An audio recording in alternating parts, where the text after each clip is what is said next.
we're excited, guys. Thanks for joining us. I think, as Jason may have mentioned, we've got upwards of 300 club representatives and members of the media and whatnot on this webinar. So we're excited that you're all joining us here today.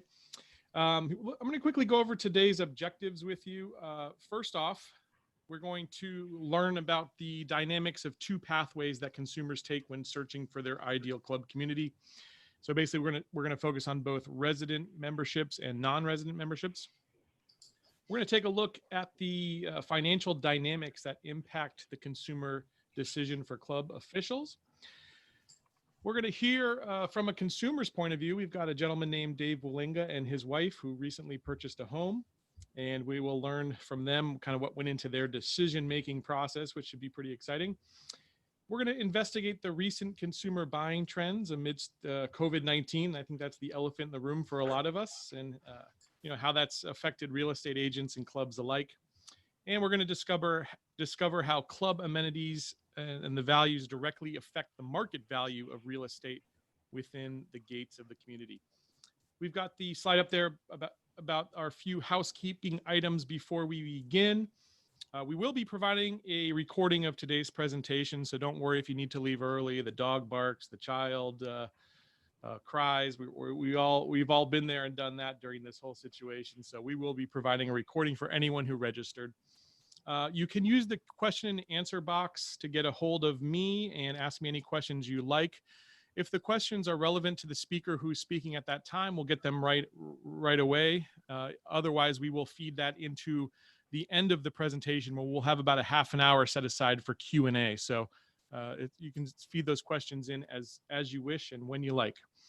And if you wish to speak with one of our panelists at some point here, and there's my video, now you can see me.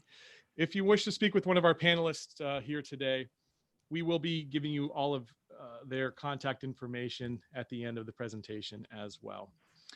All right, guys. So again, we're gonna be covering two aspects here: resident and non-resident. We're gonna start off with resident. That'll be the first half of our presentation, and then we will go into the non-resident side. First off, we're going to talk about consumers who buy a home at their golf club and why. And so here we go. My first question, I'm going to bring Jason back on here. Jason, can you share some intelligence on consumer sentiment these days for gated golf communities? Yeah, Gabe, it's been interesting to watch over the last year. For those of you that are familiar with our platform, we've developed an online marketplace, if you will, for consumers that are looking for a private club community. And so over the course of the last 3 or 4 years, we've had 25,000 people use that platform. So we were able to generate a lot of data. And we started really looking at the data hard last year to see if we could see any trends in the industry that we could share with clubs and help consumers along the way as well. And over the last 3 years, we've seen a spike in buyers that have said, I'm planning on combining my search of club and home. Upwards of 60 to 70% of users are saying that today. It actually gets higher in some markets like Hilton Head and others, which is pretty interesting. Upwards of 90, 95% of people are combining that search. So we started asking those folks, well, what's more important? Is it the home or the club? And it's really starting to gain momentum that the home's turning out to be more important. Maybe before the Great Recession of 08, it could have been different, but today's buyer is really focused on the real estate decision.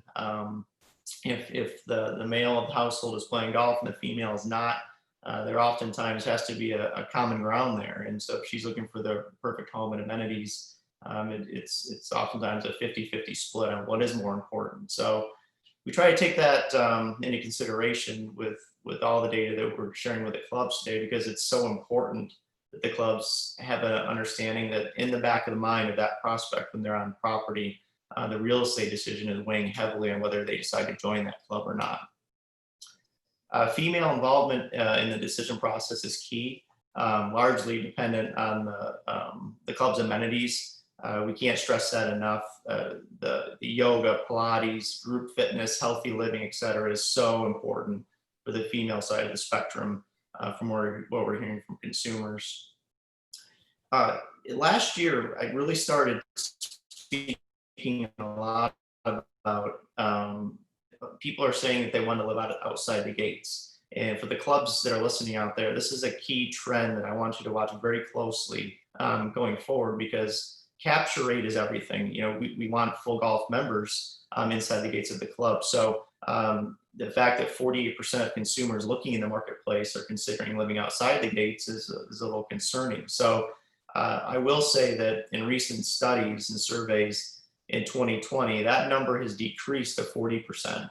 And I would venture to guess it's probably down to 38 or 39% now. And a lot of it has to do with COVID. And the idea that should another pandemic occur like we've experienced over the last 5 or 6 months, that being in that controlled, safe environment is something that's being sought after, and secure environment. So that's a good thing for the golf communities. They're trying to get more full golf members on property, but certainly a number that as a club we want to watch closely.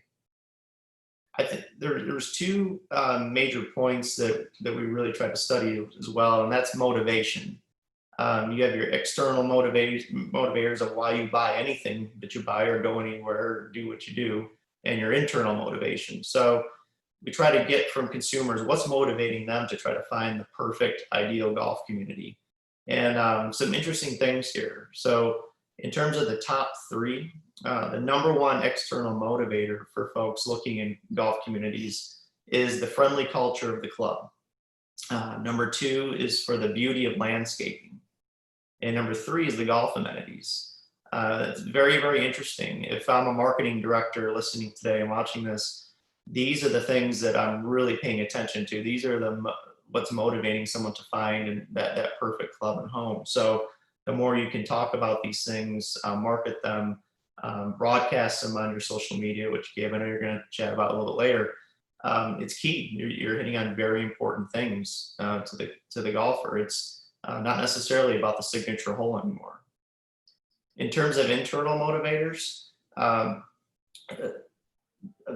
looking for a place when I retire, it is the number one. For social interactions with others, it's very, very close in terms of number one and two, and quality of life. So that's the internal, the kind of limbic brain issue, if you will, of why your gut feeling, things that are motivating you that make you feel good.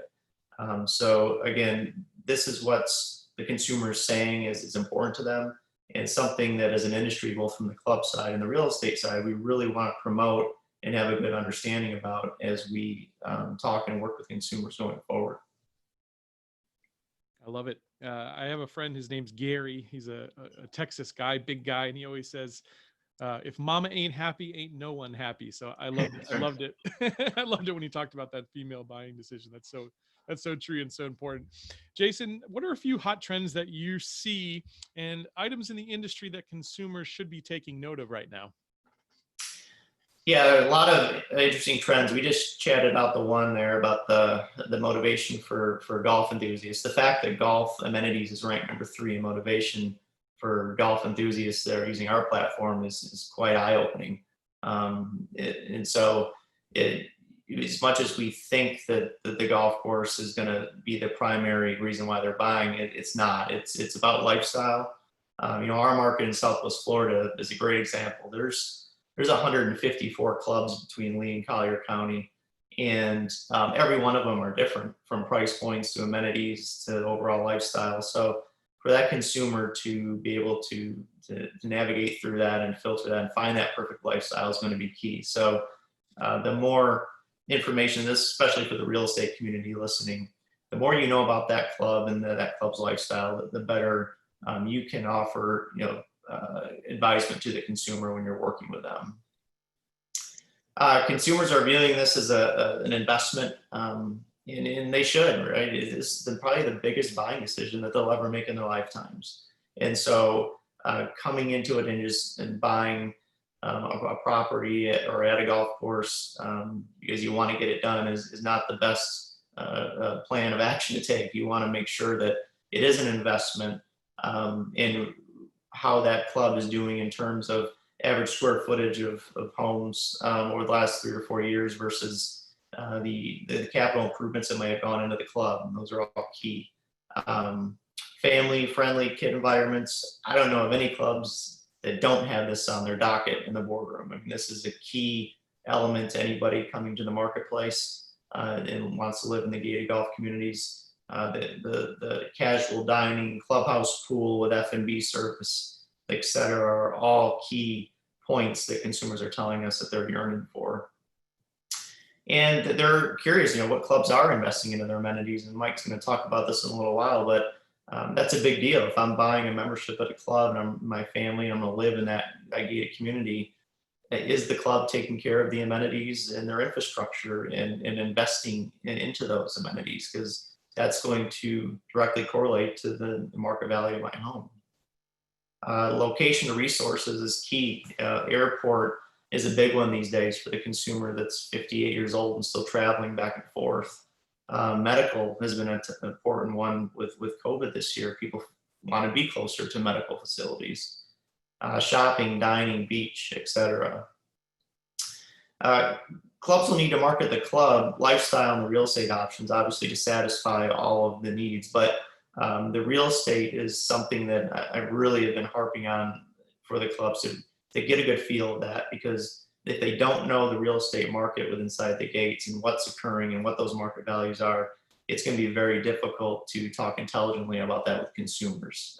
So, as we talked about earlier, 70% of them are combining this decision. So we have to be, top of our game and the real estate market's doing. And then for the real estate community, it's keeping a pulse on the local clubs, getting on the mailer for the membership director and meeting with that membership director. Those are all going to be to understand what the club's doing in terms of their capital improvements and the different programs they might be offering is going to be key for that consumer. And just overall following the rules of engagements with clubs. We can't stress that enough for real estate agents that are working in the club communities, is that there's procedures there and membership directors like you to call and ahead of time and set up an official tour and meeting and whatnot. So it's a team effort when you're working with a consumer, and everybody wins in the long run. And I'll just finish that. Golf is certainly not dying. We don't see that at all. In fact, you could argue it's more popular than ever. In the communities, consumers are just active and they're looking for more. So just because golf's not the number one motivating factor for buyers anymore, it doesn't mean they're not going to play any less golf. It's just they want more amenities. Yeah, I'll echo that for sure. I've seen so much golf being played at my club. I can barely get a tee time right now. I don't know if any other clubs are in that same boat. Let us know in the comments if so, but it's getting tough out there to play. I'm going to bring in Mr. David Willinga. He and his wife Rita recently went through the whole home buying process. So we thought it'd be great to have him on to kind of give us a little taste of what went into the decision that he and his wife made. So Dave, can you share some key elements that you considered when you were searching for a golf community in your home? Sure, Gabe. I'd be happy to. Good afternoon, everybody. For us, first and foremost, we were moving across country from Pasadena, California to Fort Myers, Florida, where we are now. And it was time to find a home that we would love, right? So job one was get a nest. And so everything else was secondary there for us. And right after that was to get a club that we wanted to spend a lot of time in. We were going to invest in through initiation fees and our dues investments, right? So we wanted it to be a place where we'd really want to be. And, intellectually, I understand the fact that corporate culture is really important, but what really played out for us as we visited clubs was that the culture of the leadership of a club, whether it was the general manager or the membership director or the finance chairman or the board members we met, really seemed to shape the types of members that the club attracted. That was really interesting to us. So the place we ended up, the members there are just as friendly and engaging and welcoming as the people we met inside the club when we started. So that was pretty interesting. And just a note to all you club professionals out there that you can be intentional about the culture you want to establish.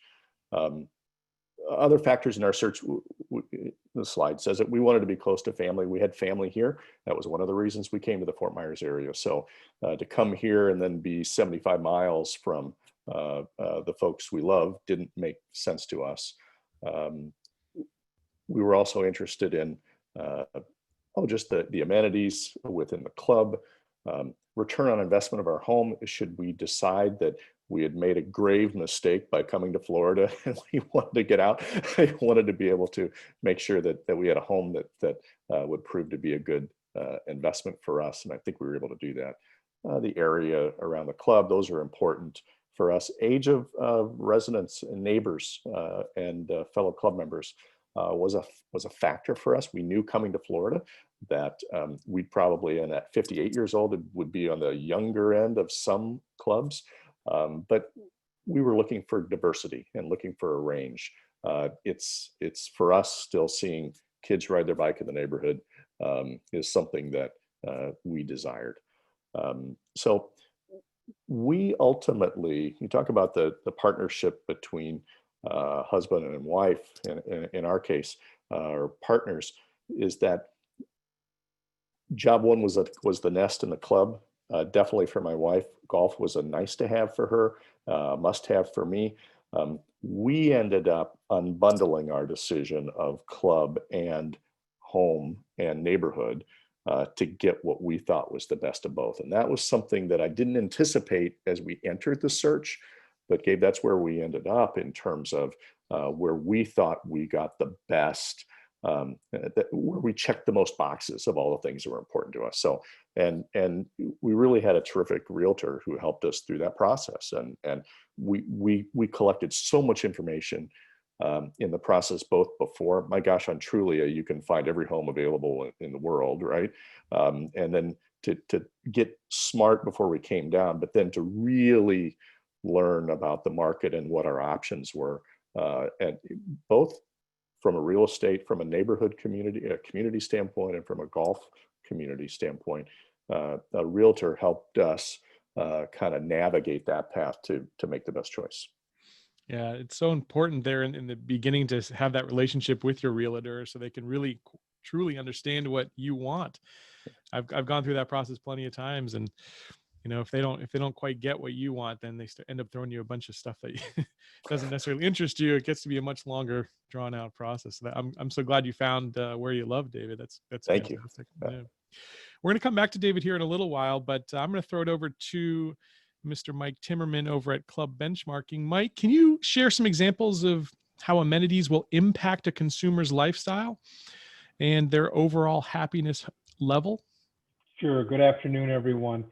Yeah, when I'm going through and doing real estate analysis, and what I do at Club Benchmarking is really do the real estate and the market intelligence, we came up with different ways to go ahead and value the lifestyle.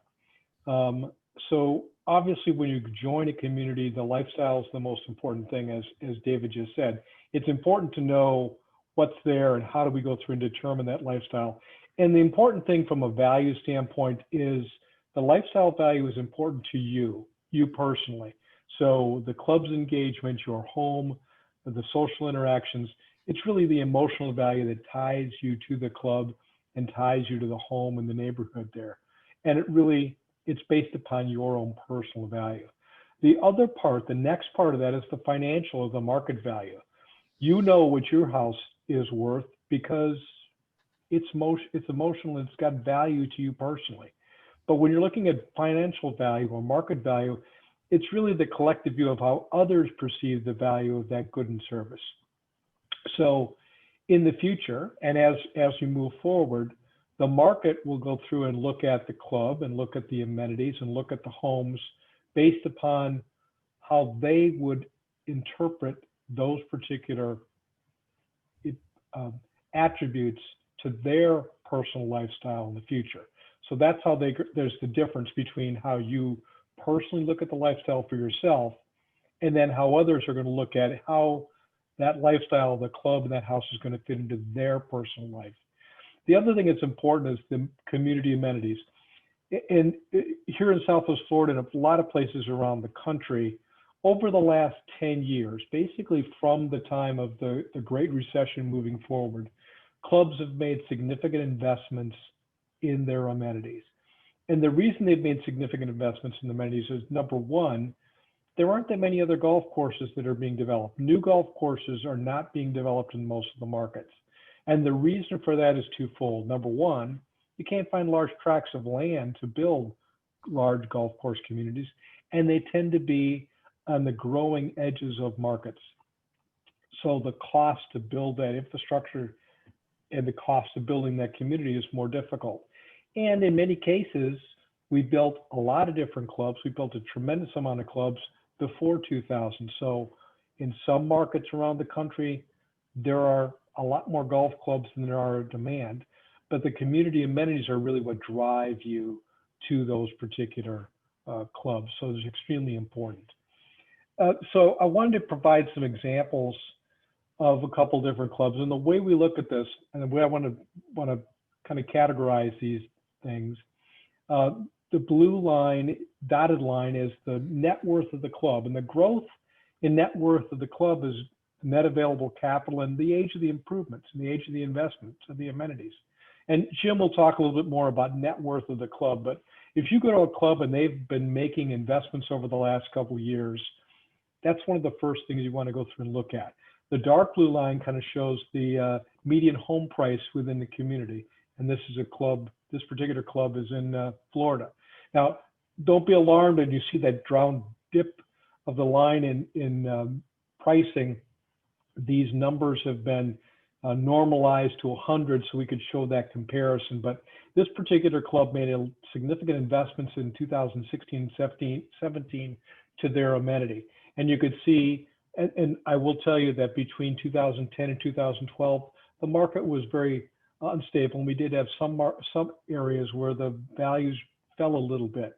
But there's a direct correlation between the club's investment and the increase in the median real estate value of that property. In that particular case, in this particular club case, the minute those investments were completed, we saw an increase in the market value, an increase in the sales in that particular community. If you go to the next club is the same way. They made investments in 14 and 15, but it took 3 years before the value really began to go ahead and show that reflection of the net worth. This particular club is a little bit older. Median value here is about $500,000. And there's been a tremendous amount of reinvestment and redevelopment in the individual units of this particular neighborhood. So the club's investment that they made spurred more individuals that own properties to make investments. And that's one of the things we see. And later we'll talk about how we measure the value and measure the value increase based upon those investments. But we know that there's a direct correlation between the club making investments and then individual owners making investments, which is how you get the return from these golf communities. Fascinating, Mike. How do you measure the impact of a new amenity on a member's lifestyle? Yeah, so what we go through and look at is we'll look at the duration of ownership and the duration of membership. So most of the time what we find is when people join a club in a golf community or in a gated community, they could be there 10, 15, up to 20 years. So if we take Dave and say, okay, he bought in a golf community and he's 58, he could be there till he's 78, be there 20 years. Now, what kind of property he lives in today may change as your life stage changes. As he gets grandchildren and things like that, you may want to have a little bit bigger house. Or you may want to go ahead and move to a smaller property within the community as you get a little bit older, or move to a different view. So we'll look at it from a standpoint of your membership duration. So if you're there for 20 years, you may move 2 or 3 times while you're in that community. So then we also look at duration of home ownership and how did you move up or down within that community. So that's how we kind of measure that lifestyle. The other thing is when we see clubs making investments and adding a new resort pool with food and beverages, Jason commented, we'll look at how much more use does that facility have typically once that facility is completed, you're going to spend more time there and that particular amenity. You're going to spend more time with social events with people within the club, and you're going to increase your expenditures at the club. So we utilize all those different tools to kind of measure what the lifestyle value of that club and amenity is to the individual's lifestyle. And one of the things we note is typically when a club makes an investment, if you make an investment in your property, you're not going to sell it as quickly, which reduces the supply of product in that neighborhood, which will push pricing up because there's not as much supply. And we definitely see that happening in many neighborhoods that have made club investments. People say, hey, I love this amenity. I love the house that I'm in. I've put some investment in here. I'm not going to sell, which restricts the supply, which theoretically is going to go ahead and move the pricing up. Mike, we got a comment that came in, or a question that came in from Barry Frank. Were the clubs you discuss bundled communities or mandatory membership equity clubs? One of them, actually, those two that I showed were both mandatory membership clubs. And we'll dive into that now. There are really three different types of clubs that we look at. Mandatory membership clubs, where you've got the mandatory membership for the club, and it has a separate property owners association. So there are two different boards and two different governance issues. A bundled club, or a common interest realty association, which has one board that covers not only the club operations, but the master HOA operations. And then there can also be mandatory club membership at different levels of membership. So you could have, it may be mandatory for social. I know the club that I belong to, it's mandatory for social, and then you voluntary increase to sports or golf. So it depends a little bit about the difference in the membership type of the club, but it doesn't really have it doesn't really have a difference in the value correlation between the amenity and the real estate. Perfect. Thank you. Thanks, Mike. I love to see the data that Club Benchmarking comes out with. It's always fascinating stuff. We're going to throw it over to Jim Butler now, who is the CEO of Club Benchmarking. Jim, I'd love it if you could talk to us about the important aspects of how full golf members play a key role in the club's financial sustainability. Absolutely. Hey, Gabe, nice to see you again, everybody on the panel also. One of the things we've seen in the COVID around the country is how much golf is being played, and the members are playing tons of golf. And many of the clubs had guest play that they couldn't come in and play. And we've seen that it's been filled by the full golf members into the club. So when we look at how many full members, or in generally speaking, those are full golf members, that relationship, I've got up on the screen there a graph. And the way we do it at Club Benchmarking is we look at the percentiles. So you have the 25th percentile on the left, the median or the 50th percentile in the middle, and the 75th percentile on the right. And those line graphics represent all of the clubs in our database. So we can see from a total member count right at the median there is about 700, and about 370 of those are full golf members. The importance of the full golf members is in terms of dues, where they contribute a significant amount of dues, generally more than the other membership categories. So the golf members are paying for the golf experience, and generally the golf course itself is the largest expense in a typical club. So if you have less full golf members or less golf, that's usually associated with both experience and in terms of what the cost situation is.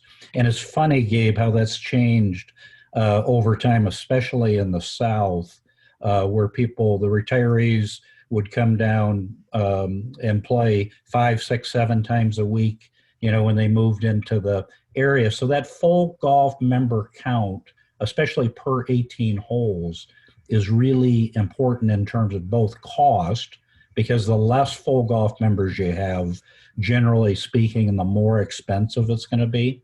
And the opposite of that is also true. Generally speaking, the less golf members you have, the golf experience is a little bit better. For example, you may see clubs without tee times that have very few golf members, or they may have 12-minute intervals on the tee times, as opposed to a situation with more golf members where you're running them every 8 minutes throughout the course. So that member count is very important. When David goes in to his community and there's 36 holes there, that number of members is important. It's generally somewhere between 250 and on the upwards of 1,000 full golf members in terms of some of the bundled situations. And we feel like it's one of the most important number counts to really understand in the market. The other thing that's really important is understand how much golf people are playing. In today's COVID world, the members are playing a lot more golf. So that number becomes a lot more important as we go forward. Yeah, Jim, in regards to that, we did have a question that came in. Is there actual data that we have on golf and the increase here during the 2020 and the COVID situation? In terms of rounds, yeah, the National Golf Foundation tracks that pretty closely, and you can Google that and see their report from a round standpoint. And then at Club Benchmarking, we launched a strategic monthly dashboard that we're having people fill out on a monthly basis, and we release that information. We don't track in terms of exactly the rounds in that, but we do track the non-golf dues revenue, and we've seen it go from a negative 70% approximately to we're right back to where we were at the beginning of the COVID. So utilizing data, we think that's really important, not only for the members, but for the board members that are on the call, to be able to have a good context of what that is, what's happening around the country, so that you can frame that against your own club and against your own neighborhood. Nice. Another question that did come in as well, I think probably a good time to address it. It came from Andrea Lawrence, and she asked, what geographic areas have you seen the greatest increase in new club membership and real estate activity? Great question, Andrea. In terms of the real estate, Mike, do you have any direct answer on that? And then I'll answer in terms of what we see from a practical standpoint. Yeah, so from a real estate standpoint, we've really begun to see more of the increases in the communities in the South. Obviously, with COVID, we've seen people moving, anywhere from the South Carolina area through Florida, Texas, a lot of the places in Arizona, California also. So we definitely had an increase in the number of people here in Florida.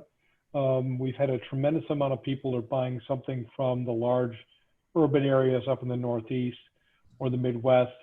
So that's one of the things that we've noted in many of the places, but also as we're tracking the things in South Carolina, any of the places have had a significant increase in the sales. The data we're looking at, the listings, the number of listings we've had, and this inventory has dropped significantly. Part of that is due to the fact that owners don't want to have anybody in their home. During COVID, they're concerned about that, so they're not putting their property in the market. Others are sitting down saying, I don't know if I really want to move. I'm comfortable here. I don't want to have people, I don't want to have to find another place. As we're just starting to come into the season here in Florida, we're trying to watch, and I'm keeping track of the inventory, because will we begin to see more inventory coming on the market? Because with that low inventory and increases in pending sales, we're seeing our median pricing increase as much as 5 to 7% over the last couple of months. So we'll be watching back and forth to see how that works on a monthly basis. And then Gabe, from a practical standpoint, have been in many of the major markets across the country. We're working in Palm Springs, and that market, especially on the upper end, is very hot. The people from California are coming down into the desert there and buying that. We have many clubs and communities that are very hot in terms of sales, especially in the summer time, where it generally is not a great time for business. I'm sure we all saw the LPGA event out there last week or 2 weeks ago, where it was 112 in the desert. So that's usually not the time that people are buying a lot of real estate. We were in the Hilton Head market 2 weeks ago, and the number of clubs that were up there and the real estate success that they have was really stunning to us, because we were up there a year ago and the market was pretty chilly in terms of what the sales are. We had one community that we had worked with that were closing 37 homes the prior month, which is a stunning number in terms of sales. And then here in the Florida market is very healthy on both coasts, up and down the coast, as many of the Northeasterners and Midwesterners are coming down, investing, moving that decision forward because of the ability to be able to work from your home, as we're all doing now. I got to say, I would probably hate to own commercial real estate right now. I'm sorry if anyone listening to this is a commercial real estate developer, but it seems like that's the trend. And I think a lot of people are also, like you said, Jim, talking about considering moving out of these big cities up north, and I think we're going to continue to see that, but only time will tell. Before we move on to the next slide, I do want to bring Jason back on, because there's another question that came in, I think relates to this discussion.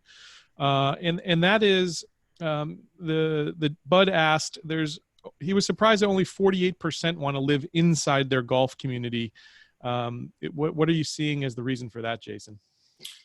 Coming up in the non-resident section, we're going to get into some more details on that, but at high level, it's a lot of misconceptions. I'll kind of leave it at that right now, and then we'll go into detail a little bit later on that, Gabe. But a lot of folks just, for whatever reason, they have visions of what HOAs and golf communities must be like in Florida, and they're only 57, 56 years old and don't want to, they're trying to avoid that. But I'll talk about that in a couple minutes. It's a great teaser. Thank you very much. Yeah. Just for anyone who came onto this webinar late, when we went over the ground rules, this will all be recorded. So if you miss something or something comes up, we will have that recording for you, and continue to ask questions. If it makes sense, we'll feed them in directly during the presentation here. Otherwise, we'll have a whole Q&A at the end as well. So don't think that we're ignoring you if your question doesn't get answered right away. All right, I'm going to bring Jim back on. And Jim, let's talk about attrition and the role that plays.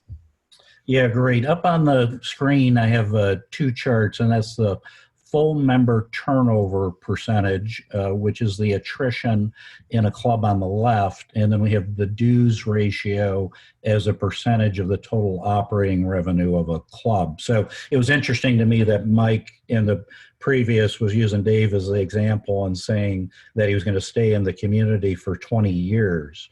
So in terms of the attrition, the median attrition at a club is approximately 5%.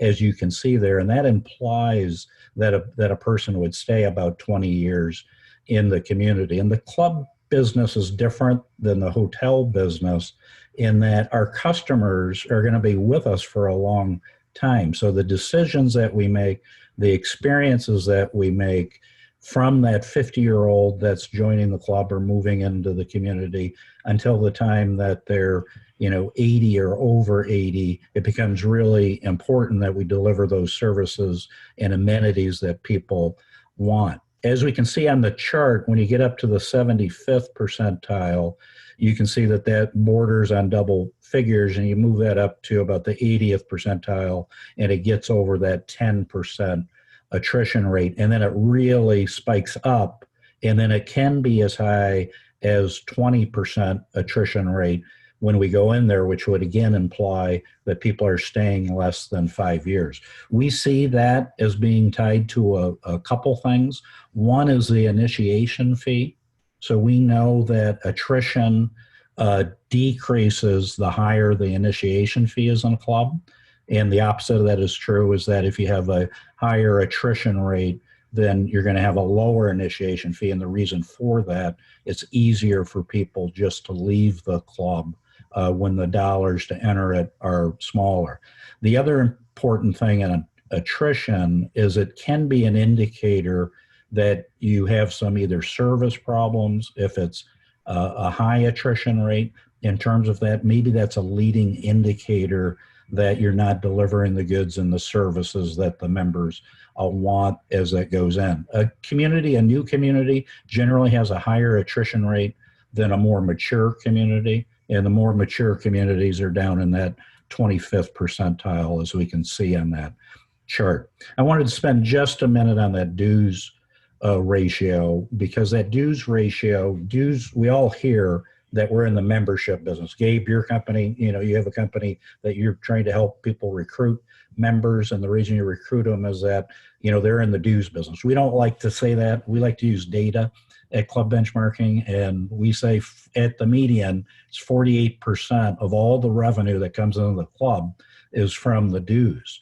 So if you're losing members, every member that walks out that door that's not paying you dues chisels away at that percentage and that total operating income we have. We know that the gross profit from dues is 100% in the club industry. It's the absolute lifeblood to what we're doing. So that's for the buyers to go in, that's a very important ratio. And one of the things that we've seen across the country is the clubs that have a lower dues ratio, let's say down in the 30s, a 38 or a 37%, that revenue has to come from somewhere else. And in many times that was coming from either outings, let's say golf outings, or it was coming from banquets and weddings and things like that.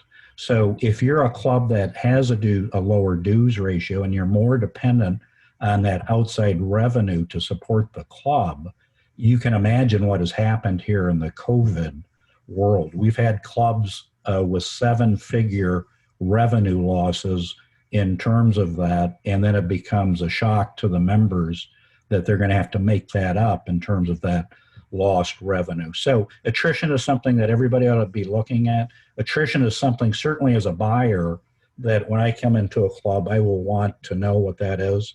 And then I clearly want to understand what the business model of my club is, to know from a risk factor what happens in downturns. I'm reminded all the time, aren't we, with this weather going around the country, with the fires in California to the hurricanes and the Gulf, that dues ratio is really creates stability in the club the higher that percentage is.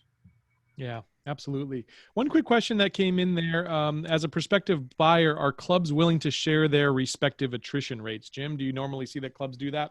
Yeah, I think the world has changed in that. First of all, by definition, private clubs are private. They're not broadcasting their information out to anybody in general. But for the buyers, and there's a couple different situations. In the state of Florida, for example, you have a sunshine law. So those financials in the communities many times are public information. You have 990 reports on GuideStar where financials are important information. But if you're going to become an equity owner, I think it's important that you understand what the financials, and I think most people in most clubs today are willing to share that attrition rate with folks. Now, they don't like to, and it might have to ask them a couple times, but there's indicators on it. The other thing you can look at in gated communities, especially if there's mandatory membership, Gabe, in those, is you can look at the velocity of the home sales, which would be a leading indicator, and that's all public information. I love it. Yep, you got to do your due diligence as a buyer, and I think in today's world, clubs got to provide, any piece of data that they're looking for. Now, it is so. I speak for, I think, for the whole audience here, to see these numbers in real life with graphs and everything. It just makes it so much more real. And so often inside of a boardroom, people are just making decisions based on opinions, or at least that's how it's been in the past. And so, anyways, it's great to see Club Benchmarking providing this data, so we can see, we can base our decisions on actual facts. I think that's really important for private club leaders. Next question for you, Jim. In the opinion of Club Benchmarking, what is the most important metric for a club? Yeah, we believe the single most important metric is what we've got up on the screen there, which is the net worth of the club, or the unrestricted net assets. And it's really about the club cash flow and the financial position of the club. And I remember the first time Ray Cronin, who's the founder of Club Benchmarking, said to me, and I was a manager at a club, and he said, Jim, your responsibility as the chief operating officer, chief executive officer, or general manager, or even a board member is to grow the club. And I really prided myself that I was an expert at running my club, and I had to step back because it was the first time other than membership growth that somebody had challenged the idea that we have to grow. But in business, we understand you have to grow your business. So in the club world, that growth is measured by net worth or unrestricted net asset. It's a line on every balance sheet at every club. It's a question that you should ask when you go into a club or a community. Is that growing? All the board members that are on the call, I encourage you to really understand if you're growing or not. And in order to grow, there's a couple points here, Gabe, that are really important. Number one, in the not-for-profit world, which the vast majority of the clubs and communities that we're dealing with are, the operating ledger is set to break even. In other words, it's meant to be consumed. We consume it through the dues, which is the biggest part of that. So therefore, from a financial standpoint, you're not going to grow the club by definition through the operating ledger. And it's a very important point. Even if you're not a financial person, I think that makes sense in that we're not trying to drive as much money from a profitability out of our members. As a matter of fact, we're doing the opposite. We're trying to provide them the best services and the best goods at the best price, but at the end of the day, it's break even. So therefore, growth in the private club world has to come from capital and the amount of capital that members are spending north of depreciation. And because the depreciable expenses in the club, if you're not replacing at a higher value, then you're not growing net worth within the club or the unrestricted net assets. So it's really not very complicated.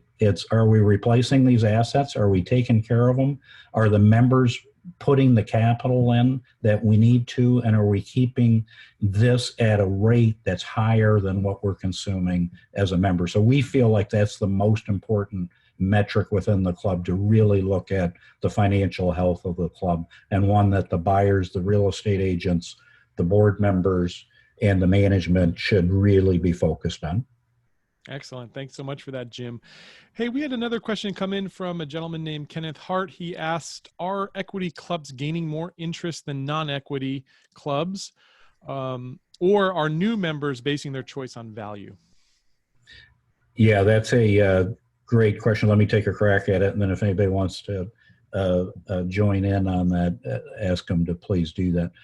I'm going to be very specific about the term equity. And equity gets tossed around a lot in terms of, and we do it as an industry, in terms of that. Equity really implies ownership.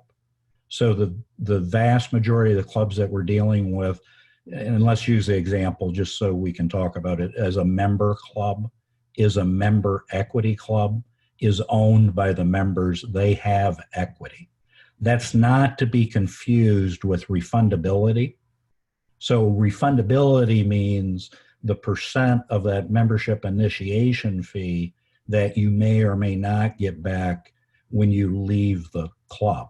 So refundability and equity are two different terms. A lot of times in industry, we hear that people use that term equity in lieu of refundability in terms of that. So what happened during the downturn, Gabe, and we saw it all across the country, from a developer standpoint, they have high refundability on their equity memberships. As many, you can start at 100%. I saw one last week where a developer club had 100% refundable memberships. And what happens is when the club turns over and the developer doesn't care about that refundability in most cases because they're gone. So what happens is the existing members are faced with trying to fund that refundability in terms of the equity position. And during the downturn, many clubs wiped out that refundability, lowered initiation fees, and took that money and put that into capital. We're going to talk about capital in a few minutes, but no question the trend is to have non-refundable equity memberships in the industry. Yep. Yeah, I'm gonna say thing about that from a refundability standpoint. What we see, if there's still a refundable area in the club, it can be used as negative leverage in purchasing a real estate. So if I'm coming in to buy a piece of property and we know that there's a refundability there, the owner, the buyer, may very well utilize that as some leverage to reduce the value of the real estate, because saying, hey, you're going to get this money back from the club, which negatively impacts not only the club, but it also impacts the real estate value within the community, which is falsely reflective of what the real value should be because it's not connected from a market standpoint. So it's important to look at that refundability, and Jim is exactly right in the way it needs to be looked at. It can have a negative impact on value. So you have to be very, very careful in how you look at that refundability from that standpoint of breaking down that equity in the club. And then Gabe, let me just say a word about value and membership value, because it's important. We've got some slides coming up on it in terms of value. So we know from all of our research that not all your members and not all your buyers have the same definition of what value is. And we know that during the Great Recession, when we became much more family-centric, the value equation in the club certainly changed. All the amenity improvements. And then maybe in the old days, if I can use that as a term, the old days, value was strictly a price decision. But I think what we've seen is value is much more associated with lifestyle today. And we're in the private club world, in real estate world. So it's about quality and what that quality of that lifestyle value is. And I'll talk a little bit more about that as Jason will as we go forward. Back in the day. Exactly. A lot of things, you're right. A lot of things have changed. Marketing has changed, and that's what I'm going to talk to you guys about right now. And how do you really market your membership in your private club to consumers or to other real estate professionals out there? I'm going to give you just a few tips here. I think one of the biggest mistakes that clubs often make, as much as I have trumpeted this point over the years, either on Private Club Radio or my books or things, is that clubs oftentimes focus on the features, and that's really easy to do as a marketer or as someone in the membership sales position of your club, is to think about the features. When I say features, I'm talking about like a bullet point list, right? If we talked about my club, we could say it has 27 holes of championship golf. It's got 12 hard true tennis courts. It's got 250 seat ballrooms, and we could go on and on and on down the line. But I think the real motivation of a consumer or a home buyer goes much further than that. And really, what I just described to you probably is every club that's watching this right now, right? What club doesn't have, a championship golf course or a certain amount of tennis courts or a certain amount of people it could hold in the ballroom? So those aren't really differentiating features. But more so and more intrinsically, what consumers and home buyers, I think, are looking for today's savvy real estate buyer or consumer in general, is they're looking for benefits. What does this club mean to me?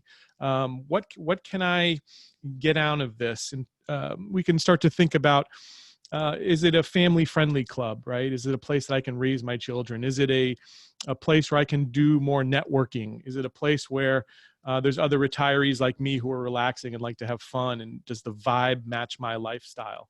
Those are benefits that go way, way, way beyond the features of a club psychologically. And I think that's one place where clubs could improve upon in trying to reach consumers.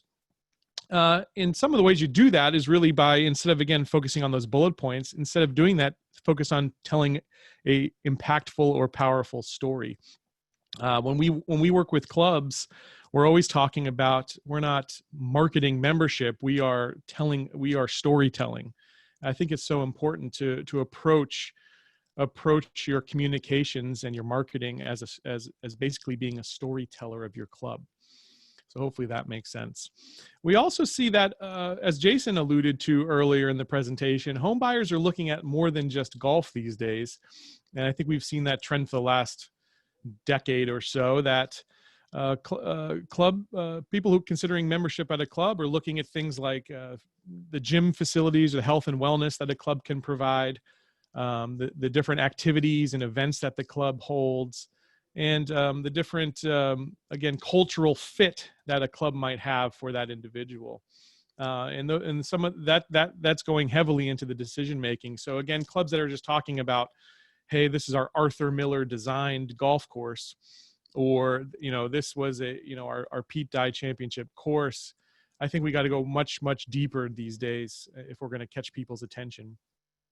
Because if I've walked into hundreds, maybe thousands of golf courses at this stage, and all in all, golf courses look very similar. If you've been to one, you could almost say you've been to them all in a way. I mean, I know each course is different and has its different features, but it's got beautiful green grass, it's got beautiful bunkers, it might have some water features. So we got to think about, beyond golf, what really does your club stand for from a core value perspective, and from the perspective of the different types of amenities that you can offer someone. I think right now it's so important, if you're considering doing some membership marketing right now, is to really focus on, especially if you have a gate, the safety and security aspect that a private club provides. I think right now that's so important, and it's obviously a hot button item for a lot of people right now. They want to feel safe, they want to feel secure.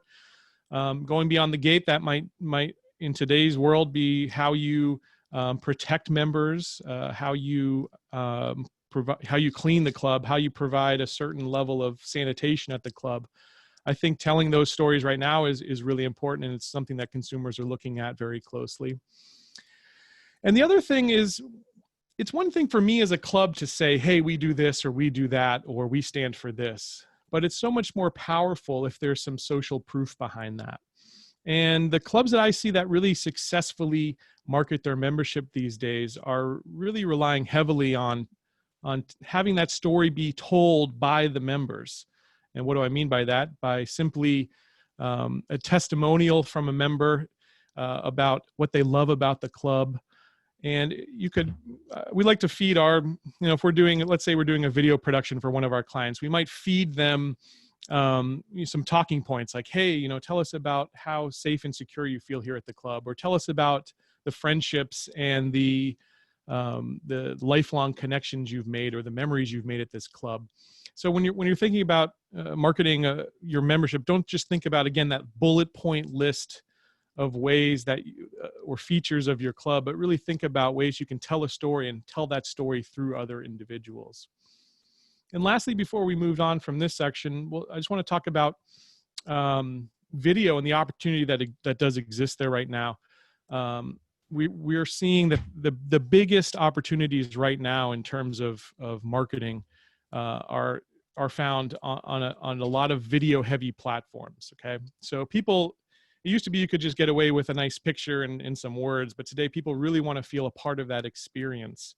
And so creating video content right now, I think, is so important, and it's really almost a must-have for your club. You should be considering creating content, hopefully on a weekly basis, but at worst case, I'd say creating content on a monthly basis that can be consumed in a video format, because those videos can be put on Instagram, they can be put on YouTube. There's a huge, massive opportunity right now that exists on YouTube in terms of being able to target specific demographics for an extremely low price. And having a video of your club and being able to tell your story through video just makes it that much more powerful. All right, so we're going to go ahead and wrap up this section here. We're going to talk about all the key takeaways that we just covered. Number one, the real estate decision is gaining importance for consumers. Clubs need to prepare. Real estate agents need to understand their local clubs and that local market. And consumers should be seeking a knowledgeable real estate agent, someone who understands their wants and needs. Number two, as a consumer, plan on spending a lot of time at the club, and just kind of put yourself in that place. Like, could you feel happy there? Like, imagine yourself at that club. what does it make? What is that feeling when you walk through the doors? That's so important. And clubs should be thinking about that and providing that experience for their prospective members as well. Amenities are a key element to the search, as we talked about. So again, look beyond golf. Look for clubs that might be investing in their infrastructure, as Jim alluded to, clubs that might be putting some money aside for capital improvement projects, or maybe just recently did a renovation to the club.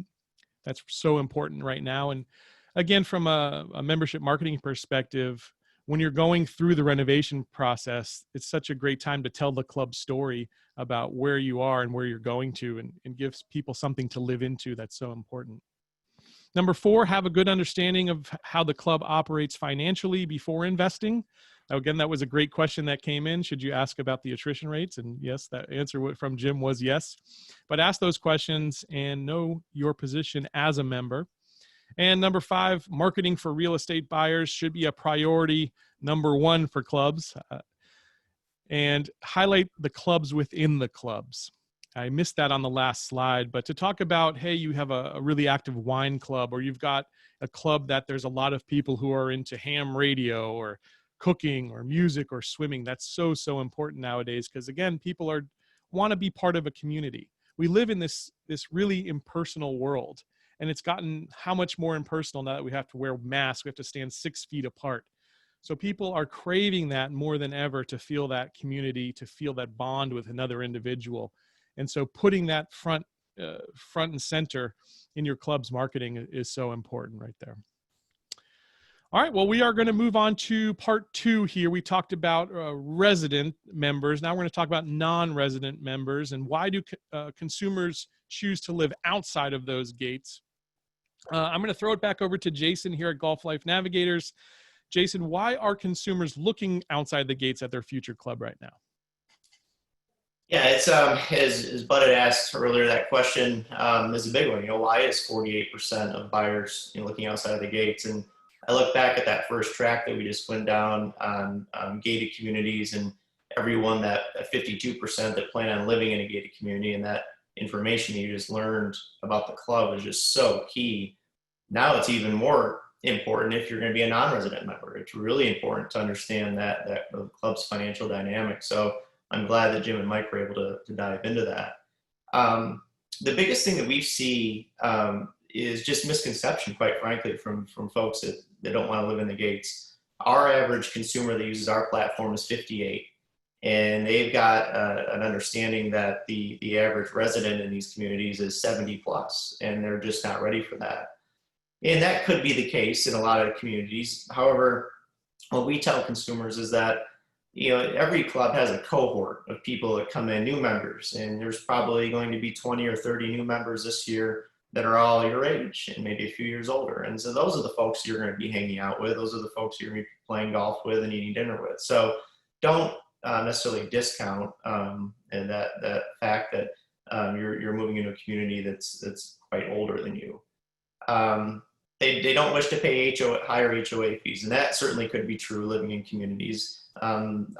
Generally, the HOAs probably are a little bit more than if you lived in a non-golf course development that had more homes. You could leverage and spread out the cost of those HOAs, but that is a factor of why folks are not buying gated golf communities. They want to be near shopping, dining, and nightlife. There's a lot of clubs that offer non-resident memberships now, and so you can have the best of both worlds. You can be living on the beach and near entertainment, and then drive a couple miles to your club. So it's a really good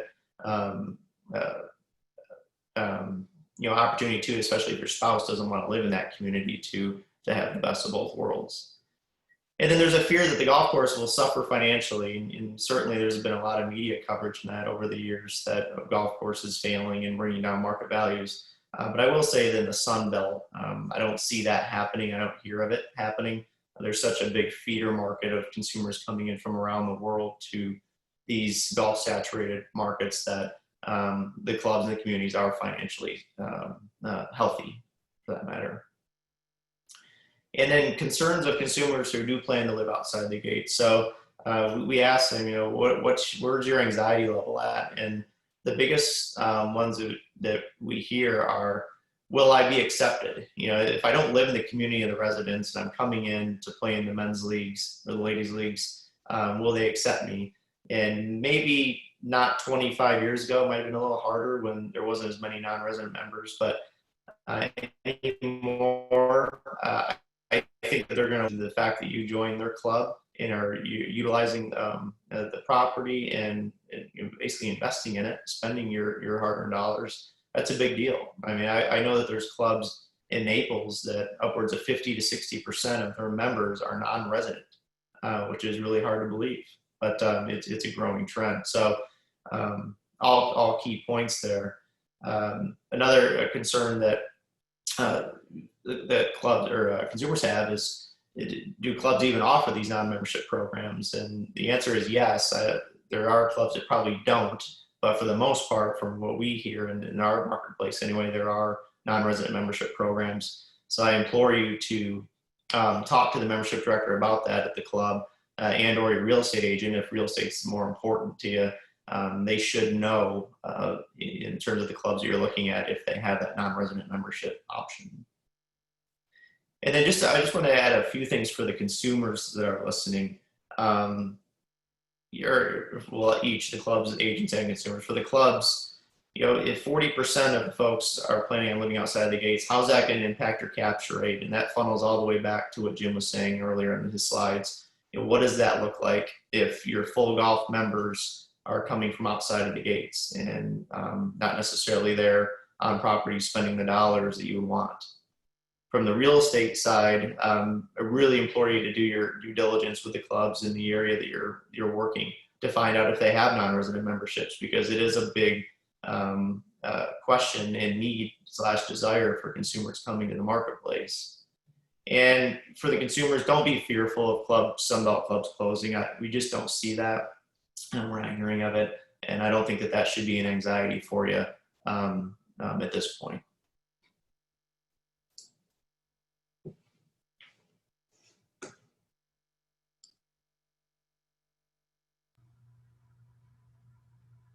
Gabe, you're on mute. If you can hear that, go ahead and knock yourself off mute.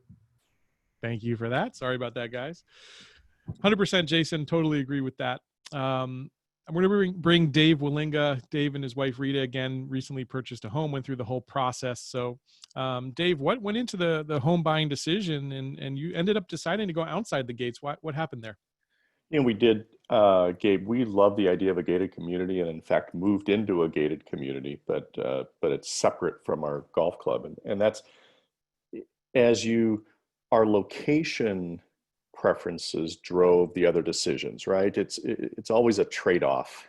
So for us, it was to be near the family we wanted to be near, and to be near beaches, and to have a certain level of golf that we wanted to have access to. That required us to look at some of the more established clubs, and those clubs were the real estate within the gates there tended to be as old as the club, right? So in the club we joined, it's a 40-year-old club, and at that stage, the homes either have been recently renovated with choices that others have made, or they were in need of renovation for our purposes. And we didn't really want to live within a renovation project for a year. We just didn't have the stomach for that. So we chose new construction, and within a gated community that was actually a boating community, which gave us access. We don't have a boat, but we have fantastic access to friends who have boats, which is even better, right? So that was one of the decisions for us. So that gave us some flexibility to choose that best of both for us. When we unbundled the decision, there wasn't the great pressure to say, well, we have to have great club amenities, golf and home within one offering. We had a little more flexibility. So that just worked for us, and might be a different experience for other people. But it ultimately became where we wanted to live was job one, and where we wanted to play golf became job two. We had to unbundle to get that best of both. Nice. Now you mentioned that you went for a new construction. Why'd you choose that, David?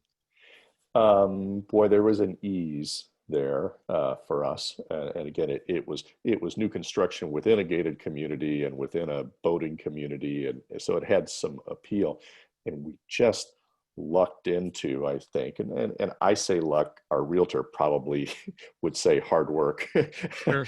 but lucked into a home that checked all of our home boxes, and just the freedom of not having to do maintenance, and again, having what we wanted without living within a renovation project became just incredibly appealing to us, and it's really worked out.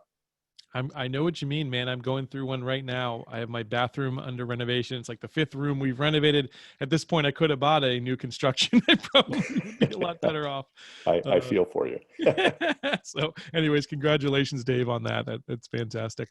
I'm going to bring Mike Timmerman back on from Club Benchmarking. Mike, can you share some insight on the new construction market for communities that do not have a golf course? Sure. And Dave brings up a good point. There's a lot of people that they do not want to have a construction project. And we see that happening. I'm working with some very good friends of mine, and it's like, well, we want to be in this community. We've got to do some kind of construction we want to, but we're going to make it our own when we're done.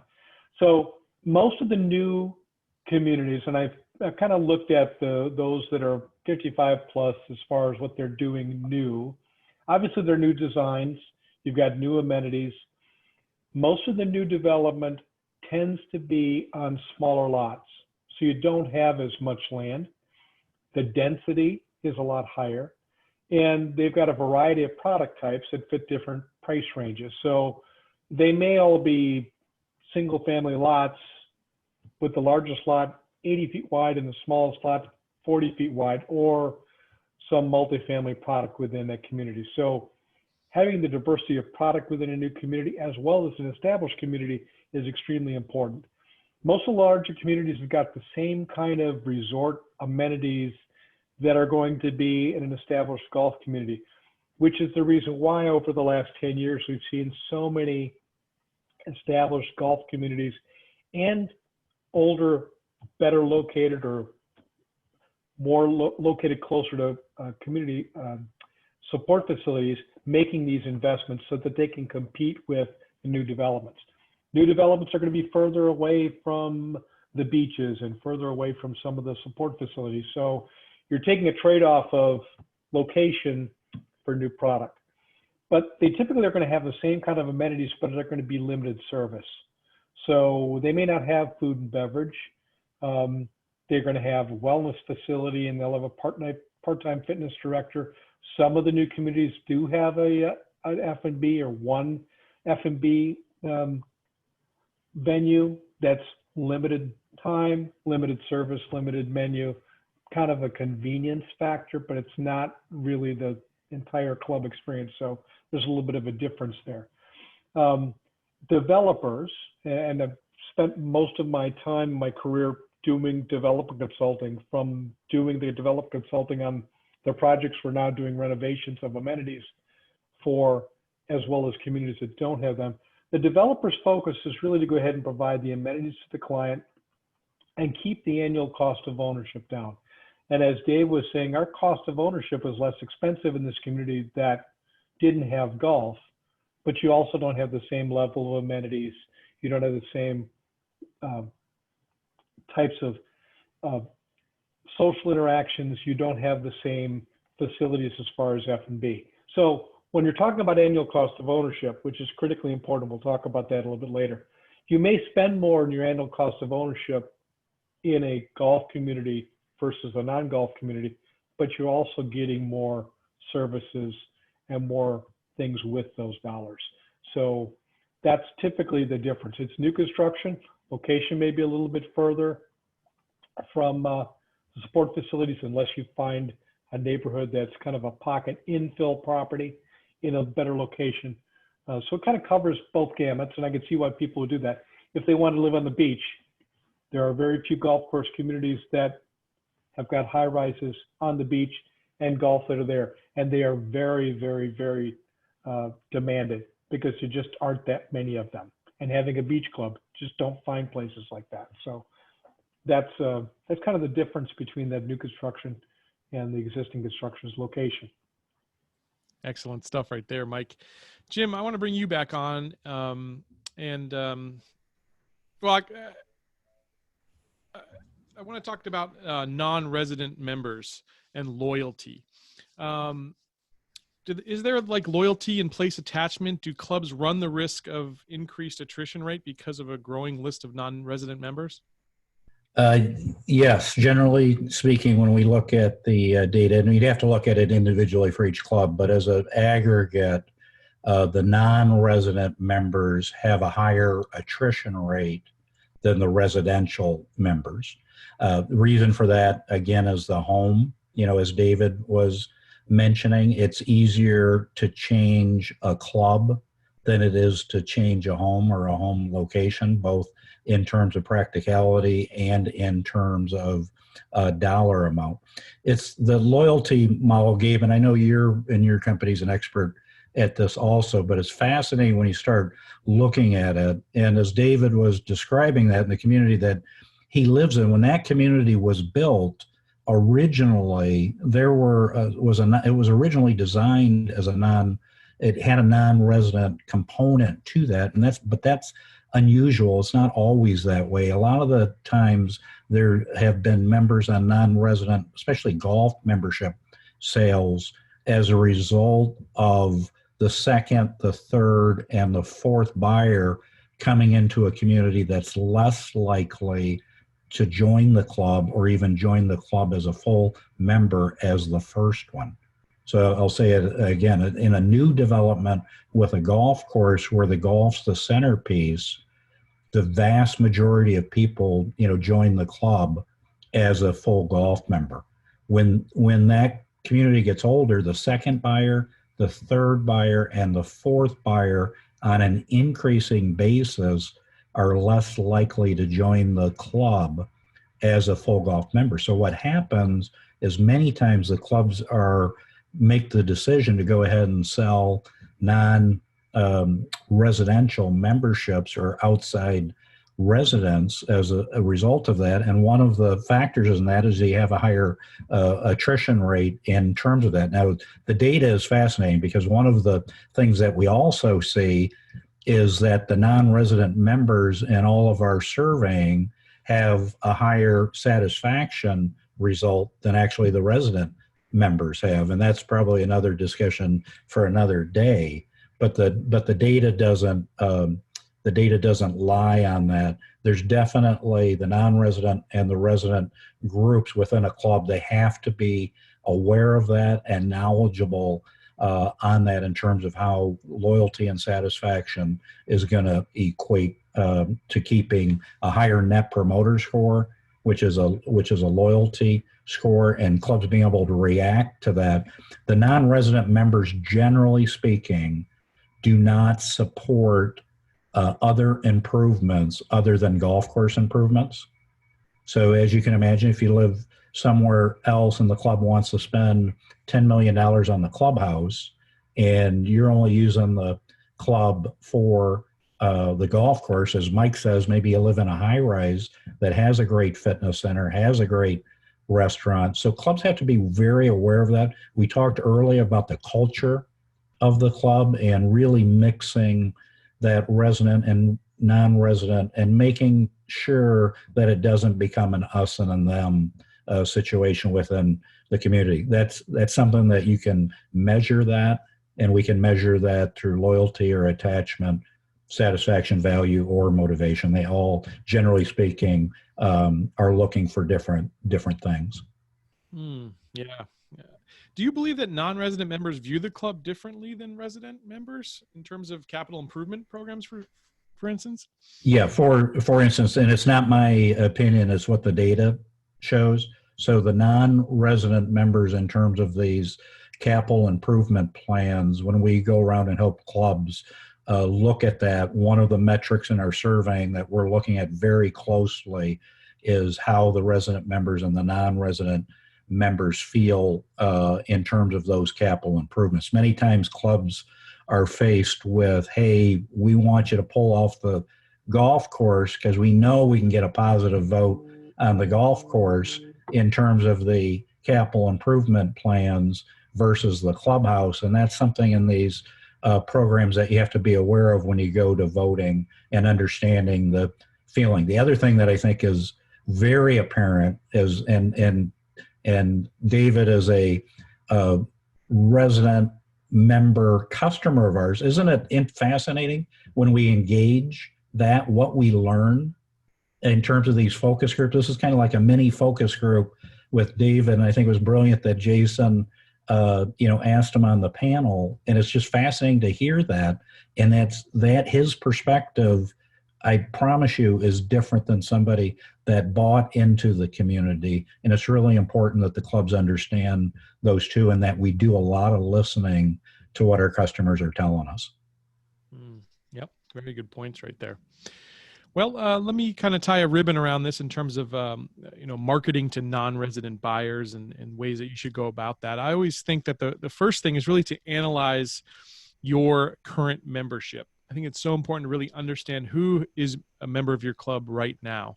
Now, how do you do that? You do that with survey data. You might just literally print out an Excel spreadsheet and go through there and see, hey, where are most of my members coming from? What parts of the country, what parts of town are they coming from? What zip codes are they coming from?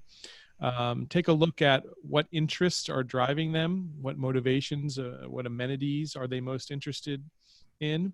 You might want to look at specific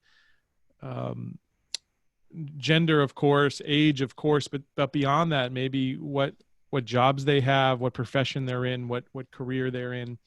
Those demographic trends are going to be invaluable to you, because having that sort of data, just like club benchmarking really looks at the data. When you're doing that with your marketing, it's so important, because so many people ask me, like, Gabe, should I use Facebook, or should I use Instagram, or now it's TikTok or YouTube or whatever these platforms are? And I really think that you really shouldn't just go by the trend of the platform. Like, for instance, I would say most clubs probably should stay off of TikTok. And why is that? Because their target demographic is not on TikTok by and large, right? Your target demographic is most likely going to be someone in the middle of their lives, someone who's earning good money. Those people are, by and large, not on TikTok. So go to a network that by and large those folks are on. That's Facebook right now, right? People are the biggest growing demographic on Facebook is actually Gen X and baby boomers. So if you were looking to target those individuals, that's where you should be. So my thing is, look at your club, look at the data, and let the data help you lead to the right decision on where to actually spend some of those marketing dollars. The other thing is, again, focusing on those zip codes that your current members are already coming from. That's so important, because it's just one of those things, right? Birds of a feather flock together. And if you're going to decide where to target your money, or where you're going to get the best ROI on your marketing dollars, it's often going to come from places that your members are already coming from. When we look at club statistic nationwide, and I'm sure Jim or Mike can chime in on this as well, but we always like to focus on a 15-minute drive time. We find that is sort of the optimal amount that people are willing to commute into a club if they're not a member of the community. Because again, if you're going to spend 4.5 hours playing golf and, add another hour for practice time or having a beer with the guys or the gals, it's a 5.5 hour commitment. People aren't necessarily going to then add another hour to their commute in order to do that. So a 15-minute drive time, for the most part, when you're looking at non-resident members, is generally what my agency would recommend in terms of the target markets. And the last point I want to make here is, often clubs think about the one-offs. Like, we want to bring in members from this, that maybe there's a failing club in your community or in your county. And rather than just thinking about the one-off single memberships, I've been coaching my clients to really look at potentially creating some more bundled opportunities in terms of creating group pricing or some sort of group marketing strategies. Because guys, especially, and gals as well. But we talked about how, birds of a feather stick together. They like to travel in groups. We had a big influx at my club here of people that came from one specific club. About 50 of them sort of migrated this way. But think about ways that you can market, maybe create some new membership categories or some new membership offers around some group pricing strategies. And I think you'll be very successful if you're looking to actually pull people away from maybe another spot in town. So there's a couple of tips here. Now, before we get into our broad Q&A session, I'm just going to give you the key takeaways for this section. We talk about non-resident memberships. Number one, for clubs, there's a number of concerns that consumers have about being a non-resident member. So you really do need to address and talk about them with your prospects and kind of get away, take away all those negative thoughts and feelings that they might have. Number two there, for buyers, it may seem like a daunting task, but try and unbundle the search and find the best of both worlds. As you heard David and his advice, worked out for him. Number three, new construction is a great solution for non-resident members seeking great amenities, but don't go in without representation. So it is incredibly important to use a real estate agent in that process. Number four, clubs will need to focus on capture rate and a growing number of non-resident members. And think about, is your club positioned financially for future capital improvement plans? If you want more on that, I definitely recommend you talk to the guys over at Club Benchmarking, because they've done the data and the research on that as well. And it's just so important for folks to know where their club is going, and again, to give them something to live into the future. And then our fifth point there, for real estate agents, more and more buyers are seeking non-resident memberships. So you really need to do the research, look at your local clubs, and see if they offer those types of memberships. As Jason mentioned, most private clubs, even in gated communities, generally will have some option for a non-resident membership.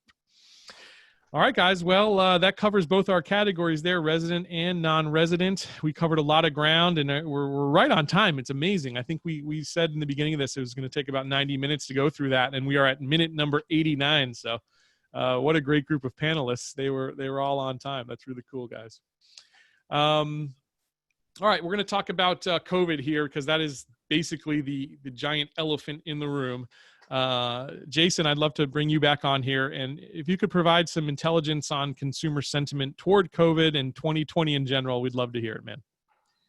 Yeah, obviously it's on everybody's mind. I think that out of all the registrations that we had to attend this event, it was probably 30% of folks had that question: how has it impacted the market for golf, real estate, et cetera? In large part, it hasn't really affected the golf courses, as Jim will talk about possibly a little bit later. The clubs did a really good job in May, coming together and sharing ideas and best practices of how we're going to get through this and keep our members happy, keep that dues revenue coming in. Yeah, we'll lose a little bit of revenue, but for the most part, let's keep the club financially sustainable. So the golf industry has done an exceptional job. The real estate, as Mike has pointed out earlier, that there are low inventory rates right now, but we expect that to change coming soon. So last month we did a survey to roughly 2,000 buyers coming into the marketplace and got some interesting data. Many of you consumers who are on this call today might have completed that survey, so that you've seen this for the first time. But we thought this was pretty interesting to share from, if I'm a club member, a real estate broker, et cetera, of what consumer sentiment is saying. And the one stat that we had was 18% of consumers are now expediting the search because of how their northern state is managing COVID, which is very interesting. So you have a potential influx in the pool of buyers, if you will, that are going to be moving sooner than later, which is great for the Sunbelt communities. 31% are expediting the search due to political reasons. So whether they're looking for a Republican-driven state or a Democratic-driven state, whatever that might be, a significant amount of folks, 31% is a big number, are now moving because of that. Wow. 18% are expediting the search due to early retirement, which should be no surprise. I think we might even see more than that coming up with large corporations offering packages to their seasoned employees to maybe exit a little earlier. 42% of consumers are now considering the Sun Belt to escape large populations of people. That didn't surprise me. I don't think it surprises anybody listening here. If you're in the New York, the metropolitan areas where it's very dense population, and you can be in a Sunbelt gated golf community with plenty of space, that sounds pretty good these days. 67% of folks are now seeking office space in their future home. So any developers on today, I think that's an important figure to take note of as we build out some of these communities, even if they don't have golf courses, is that the workspace virtual setting is going to be even more important to buyers going forward. 34% of consumers are planning to decrease their budget for club and home. I will say that I have not heard any clubs discounting initiations, and I think Jim would back me up on this, would implore them not to do so. There's no reason to do that. Clubs got themselves into a little bit of a pickle post-Great Recession. So although the consumers are saying that they are planning to decrease, I would hold your own, keep your initiation prices where they're at. I've even heard of a lot of clubs elevating their initiation fees going forward. So you use that stat as a grain of salt. 25% of buyers have stopped their search altogether because of the economic uncertainty, and another 14% from the political uncertainty. So those two numbers are key for the clubs out there listening, that should we see a dilution in the buyer's pool of folks that are stopped the process, whether they're a first-time club buyer or a multi-club buyer, the lead generation pipeline could slow up a bit after we get into Q4. So is the club prepared for continued lead gen going into 2021? Other marketing programs, just keeping the clubs front of mind for these folks, because there is going to be a significant number of folks that are just not going to be able to do it all together, which is to move to the Sun Belt. So some key stats there. I will leave this slide with the fact that a lot of this data is fluid, in that we took this survey in August. If I offer this survey today, it might be a little bit different just because of how the stock market fluctuates and our overall political landscape and whatnot. So use this as information and fodder for your marketing efforts and to prepare for the future. Yeah, Jason, there's a couple other things I just want to chime in. One of the other things that's extremely important is people moving to states with lower income tax and low overall taxes. We've seen that for years, and that's one of the other things that we're seeing from a research standpoint economically. That's becoming a huge issue in people moving to certain states. So they're identifying South Carolina or Florida or Texas from a standpoint of just their tax information and just their overall taxes. And that, I think, is also impacting economically. I think we've seen this huge rebound. Housing has done extremely well because of low rates. And as we're talking about more people working from home, they need to have more space in their home. And we're definitely seeing that increase of people wanting to have that extra space in their home, not only for office, but for wellness, Peloton and Mirror and all those other types of in-home wellness facilities are being utilized in the house. So that's also making some changes from a COVID standpoint. Good stuff there, Mike. And just to add to that, I was actually looking for a house in my search, something that had high ceilings so I could put in a golf simulator. So maybe it's because all those tee times I can't get at my course. Dave, I want to bring you back on, and I'd love for you to share some tips with us with other consumers that might be going through the home buying process that might help them with their search. I can only share what worked for me, but and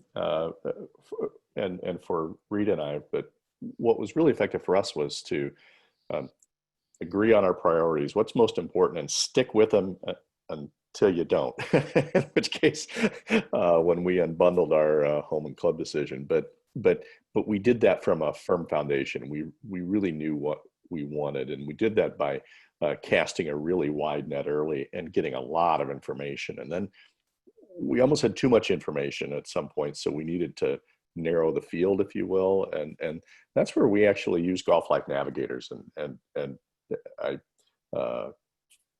describe that to friends as the eHarmony for people looking for real estate and golf clubs in terms of matching. And it was very helpful to just get us in the ballpark of the clubs we ought to consider that met the most of our criteria. And then of course, we triangulated with conversations with friends who were down here and with other with club members and membership directors at clubs, and it helped us really validate that the information from Golf Life Navigators was pretty on point for us, and held true.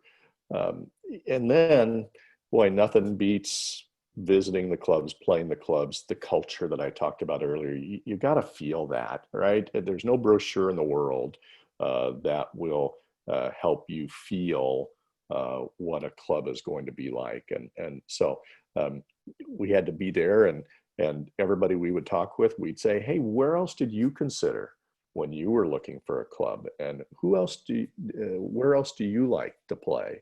And we'd even ask that of the staff at the clubs, say, who's your competition, right? Who do you benchmark yourself against? And that really tracked pretty closely with the data we were pulling from Golf Life Navigator. So, but that helped us really feel good about the decision that we were making, because for us, it was a significant decision, right? We were going to plunk down an initiation fee and make a long-term commitment to a place.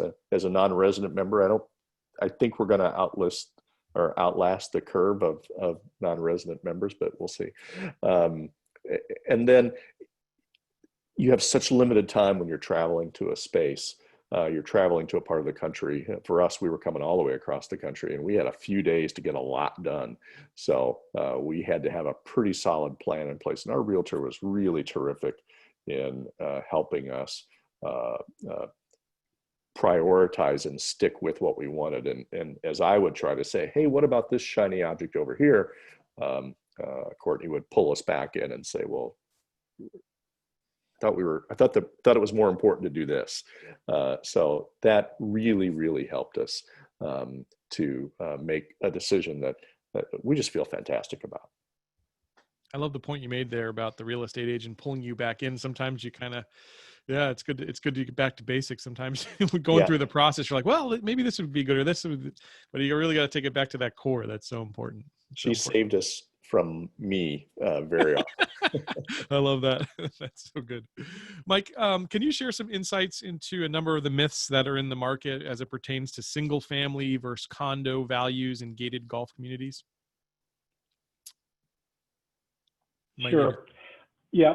And it's interesting because when Jason put this question up, it was more of, okay, how do people really look at the difference between single family or condo? And I know that there are a lot of people out there say, oh, you don't want to own a condo someplace. You need to be thinking about condominiums not as a design, but as a term of ownership rights. So obviously the difference is, if you're in a single family home, you own that lot, you own that house, you can do whatever you want with it based within the homeowners association rights. And with the condominium, you own that percentage of the condominium, and you can do anything you want inside. And condominium design is primarily multifamily, but it can range from attached villa to a high-rise condominium. So I think a lot of people have in their mind that a condominium is this 6-unit, 2-story building that's in this community, when it's a form of ownership. And that form of ownership has a lot of benefits to a lot of people, because they can leave the unit. They can go through, they don't have to worry about maintenance, they don't have to worry about anything. It's already taken care of. Now, obviously you're paying more for that peace of mind, but it's important to have that. And I think it's important to understand too, that property values are driven by the market in every market that you're in. So you can't say, well, I don't want to be in a golf course or a condo in this community, where it's about your lifestyle. As I talked about it before, it's your lifestyle and how it fits into your life stage is the most important process. And people really want to sit down, and if they move into a community that's more established, that's in a great location, they don't want to have a project, as we talked about it before. So there are a lot of people that'll sit down and say, hey, I don't really want to have a project unless they find the right property with an outstanding view that they sit down and say, I can't replace this view. I can't replace this space, and I'll go ahead and make that investment. But there are a lot of people that just don't want to go ahead and do that. And in some cases, it doesn't cost that much to make the unit your own, but they sit down and say, I don't want to take the time. I don't want to spend the time. So there's opportunities for people to come in and buy some of these units.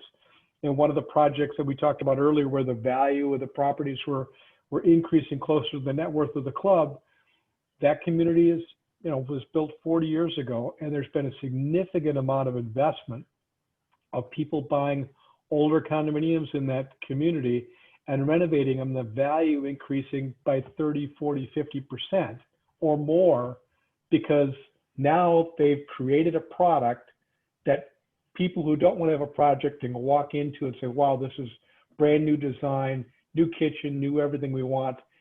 And the investor is helping the club. It's also going through and attracting a new buyer pool, which helps diversify that membership for the club. So it's important to look at those things.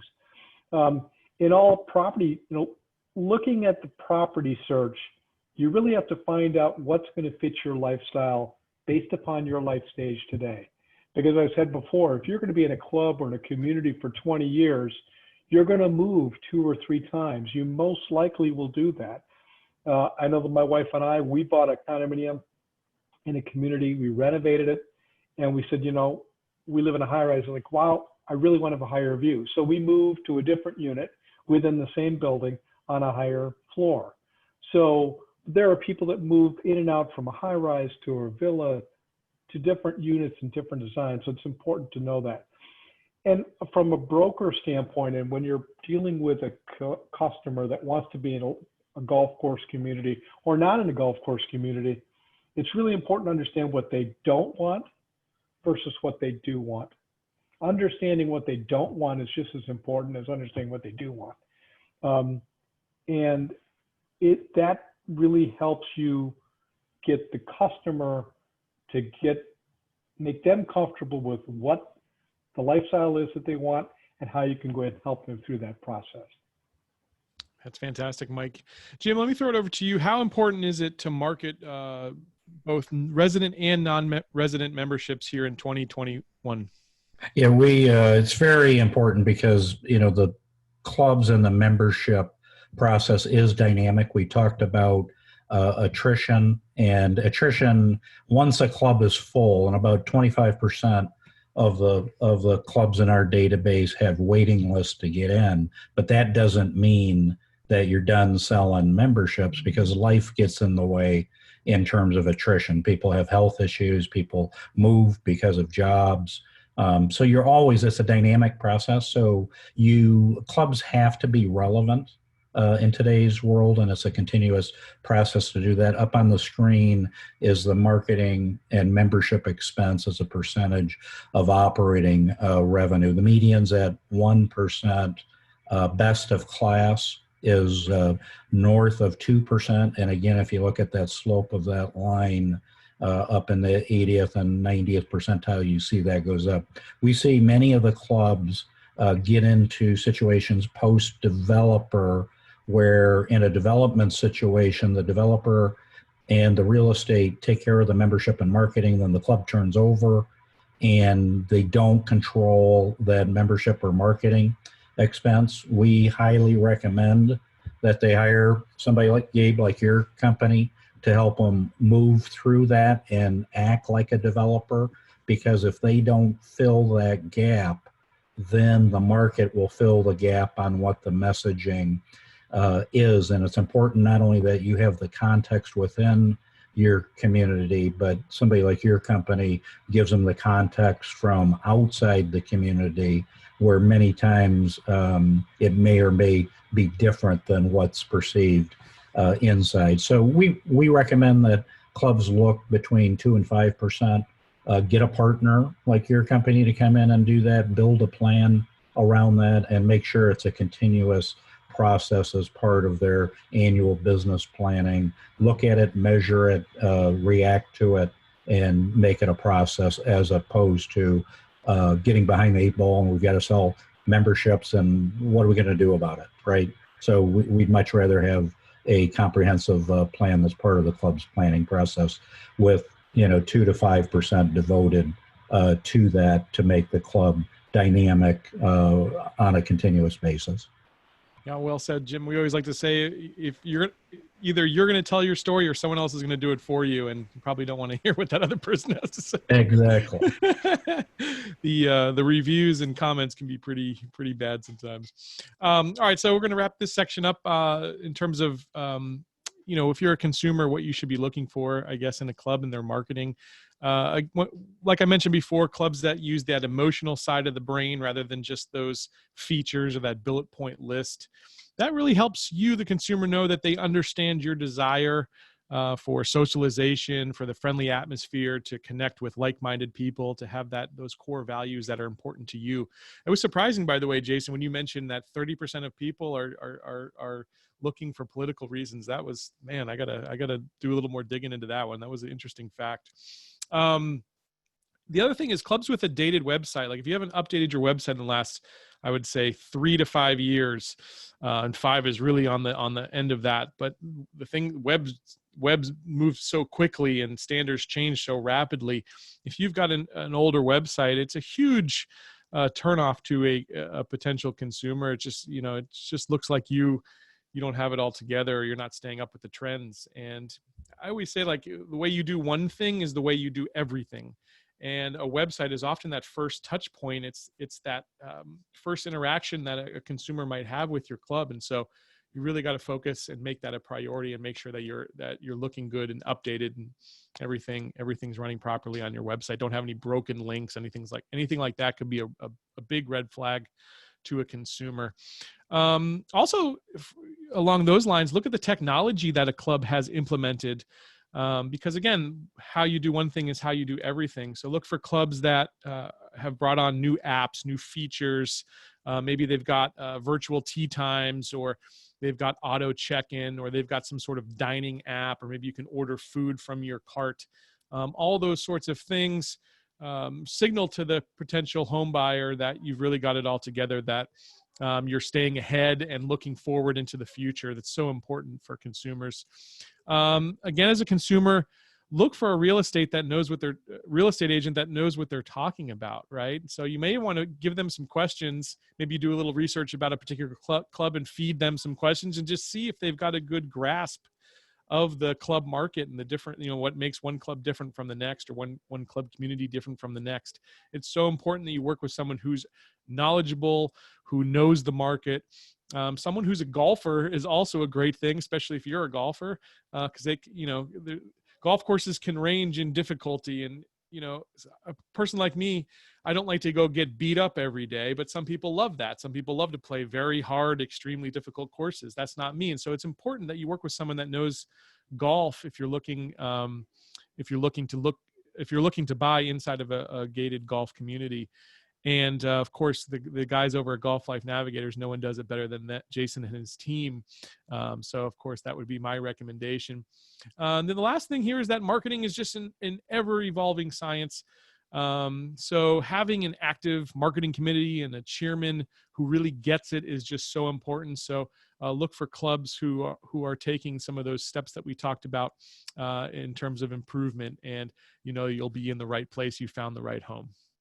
All right, well, that's going to do it for our that portion of the webinar. Now we're going to open it up to your questions. Now, some of these questions here on the screen were questions that came in during the registration process. We're going to do our best to get through all of these questions. Please do use the Q&A feature of Zoom right now if you have any other questions that have come up that we haven't addressed yet. This has been a pretty comprehensive webinar with the individuals that you have, but if there's something that was missed, please let us know in the questions. But here are some questions that came in during the registration process. I think I'll direct this first question towards Jason, but Beyond initiation and specific due spends, are club members on the hook for other costs, meaning special assessments, course redesign, upgrades, etc.? And that came from Art, who is a potential home buyer. Jim, I'm going to let you handle that one. Okay. This goes back, Gabe, to that equity question. So if you're a club member that comes into a club and it's a full equity club, you are responsible for all costs in terms of that course, including assessments, any of the redesigns, or any of the upgrades in terms of that. You're also responsible for the operational cost, and it's one of the things that we say is the difference between operating as a customer or operating as an owner. In an equity situation, you are the owner, you are ultimately responsible. There are many clubs, developer clubs, for example, where somebody else is the owner and you can act as a customer because you're just paying a fee, and all that responsibility is put onto either the developer or whoever owns that course privately. And we clearly have people that join those clubs because of that, because somebody else owns that and responsible for all those costs. So to the buyer, it's very important that you understand the ownership of who's responsible, who makes the decisions, and also who's responsible from a pocketbook situation. Thank you, Jim. That's fantastic. Our next question came from Todd, who's a real estate professional. Jason, I will have you answer this one. Any trends or thoughts on bundled versus standalone country clubs? Yeah, great question there, Todd. What we see in the marketplace out of the 25,000 people that have used the questionnaire is there's really no one direction in terms of a big majority of people looking for bundled versus standalone versus just gated community. So it really falls down to their lifestyle needs and their financial position. So for a lot of the folks that do not want to put a $20,000 initiation fee in, and they like to find something that I buy a home and I get a membership to the club, that works perfect for their financial position. And a lot of those folks too don't necessarily want to play golf 3 or 4 or 5 days a week. They're tennis players, bocce, pickleball. They want to use all the club's amenities. Certainly play golf 1 or 2 times a week, but bundled atmosphere makes a lot of sense for them. But then you have the traditionalists, and then the folks that are looking for that country club and that golf club setting, where they're going to be one of 330, 340 full golf members. So again, it all goes back to the individual wants, needs, desires of the individual, but no big trends in one way or another. Great. Thanks, Jason. Mm-hmm. Mike, this is going to be the next question for you. This came from Karen, who is a club official, and she asks, what are the most value-added improvements in golf or training practice facilities in terms of increased price of residences and decreased time between listing to sale? Yeah, so Jason, I was going to go ahead and kind of touch bases. Any time that we go through and add an amenity from a standpoint of the practice facilities, it's all very beneficial and adds to the overall experience of the golf. So it's part of the golf experience, and you really have to have that. Jason, you want to add some additional things from what you're seeing from other absolutely. facilities? Yeah, when we survey golf enthusiasts who are looking for the ideal golf operation, the practice facility and the training center is by far the #1 desired golf amenity out of 20 some amenities. So I behoove and highly implore clubs to promote their practice facilities, take prospects to them. They're very, very important to the buy decision, and something that if I was a board member, I would be talking about investing into regularly to make sure that we can satisfy that demand. I'll just add to that. I mean, I always think that investing in your practice facilities also helps people move up from maybe your community, you have to be a social member, and golf can be intimidating, and having a really relaxing practice environment, something like a Top Golf type atmosphere, is going to help bring golf to some of those folks that might not have tried it before. So that could be another yes to having investing some more time and energy and resources into the practice facilities and things you offer there. So a great question there, Karen. The next one comes from Alan, who's another club official, and he asks, as most sectors of the golf industry have enjoyed a 2020 summer spike, what would the panel say are the top 3 things that golf and country clubs in particular should be doing to capitalize on this newly found momentum? Jason, I'll start off with you. Yeah, I'm gonna start. I'm gonna bring Jim in there to help me on this one. But from our position, what I would do is, because of the amount of play that's occurred and folks in the corporate level, so the 54 to 58-year-olds that are now playing more golf throughout the summer, there's a desire for a junior executive membership. So for clubs out there, that's where you get that corporate member that's 54 to 58. And can offer them an opportunity, half initiation or half dues until they turn 58. I think that's going to be a great opportunity to capture those folks, especially if they have the mindset where they planned on decreasing their budget for golf anyway. That could be a great happy medium. And because they've been playing so much this summer, they probably should have the itch maybe to even become a full member going into the season months. Jim, what would you add to that?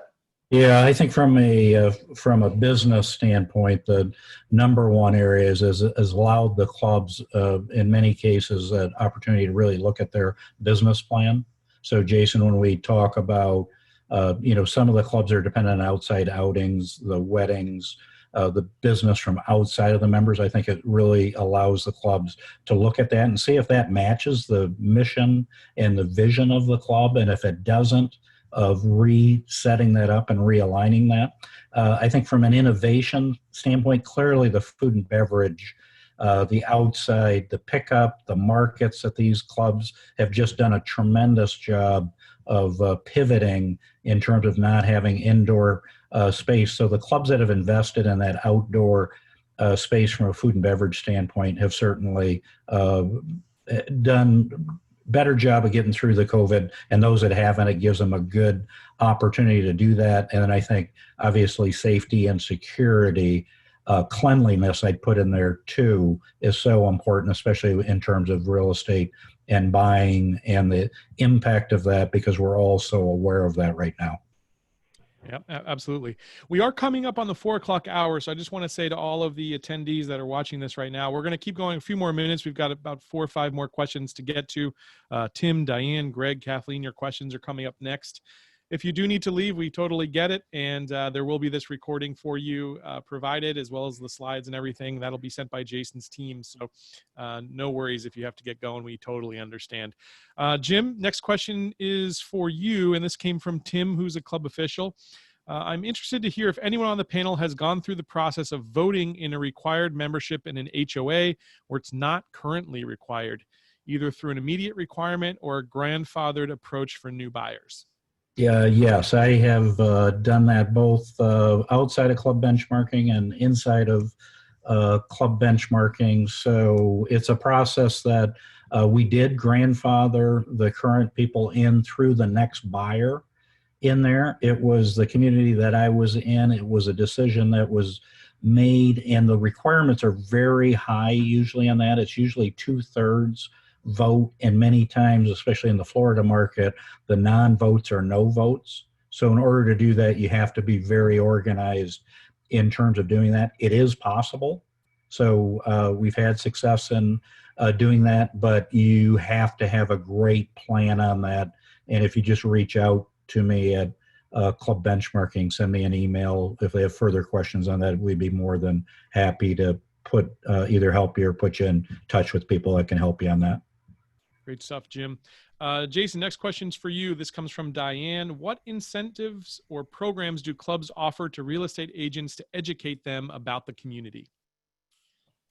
Really, from what I've seen in the marketplace, anyway, are clubs that have meet and greets, welcome luncheons, et cetera, to the club to educate the real estate community, which I highly implore both sides to do, both the membership director and the real estate agents to attend. For our agents that work with our organization, we actually want them to go and meet with the membership director so they can get as much information about the local clubs as possible. So outside of that, there's really no other platforms, to my knowledge, that clubs can use to get to all of the agents in the local communities, because there are a number of them, other than just kind of broadcasting meet and greets, et cetera, club tours. Yep, good stuff there. I might also add potentially putting together some sort of pamphlet or ebook could be great on top 10 reasons to buy in Fort Myers or Naples or wherever your club is. Could be great little lead generation tool for you. Next question is going to go to Mike, and this comes from Greg, who is a home buyer. How do you see COVID impacting things moving forward? Will it undermine club community growth because of the overall economic impact? Spur club community growth because of the newfound interest in remote work? Or is it too difficult or too soon to reach broader conclusions? Yes, all three. So it's, and again, as we go back to the point of the market drives what's going on, there could very easily be clubs that just didn't pivot quickly enough and aren't going to be able to catch up. If we sit down and kind of look at the things in the Sun Belt, most of the clubs, as Jim said, we were surprised at how quickly the clubs pivoted to the situation that came to them, especially in the food and beverage. And surprisingly, and not knowing that now, most of the things that the clubs did, which were new and innovative, are things that have helped them and that they're going to keep in place, like the markets, the takeouts.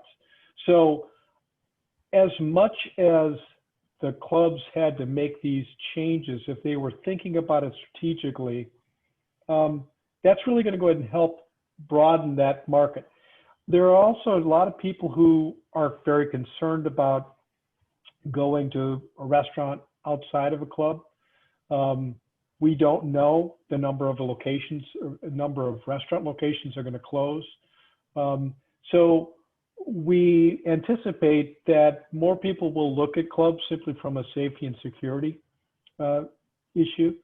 And we think that in many places, the club lifestyle will become more embraced as we can get outside and play golf more often and be outside in social distance. We don't know how long, obviously, this is going to go ahead and last, but it's not going to go ahead and ever go back to the way it was. I think we all know that things are going to go ahead and change. So we don't really know what the long-term impact is going to be, but we do know that the adoption by clubs and by consumers looking at who may not have been considering a club, who are looking at a club now and saying, hey, I never really thought about this. Is it worth the additional investment that I'm going to make to have that social interaction, especially if we run across another another surge or something? Do I really not want to wouldn't have to worry about having things closed down, or at least be able to have that transparency with the club so I know what's going on? Good stuff there, Mike. How do we bring attention to our community, which is 20 plus years old, and get our home prices up when there are so many new communities popping up around us? I guess I'll take a crack at this one. This one came from Kathleen. So Kathleen, what I'll say there is that your club has something that all these new communities don't have, and that's history and tradition. And that is a wonderful story to tell, to talk about, how this club was founded. Again, the core values I talked about and what your club stands for.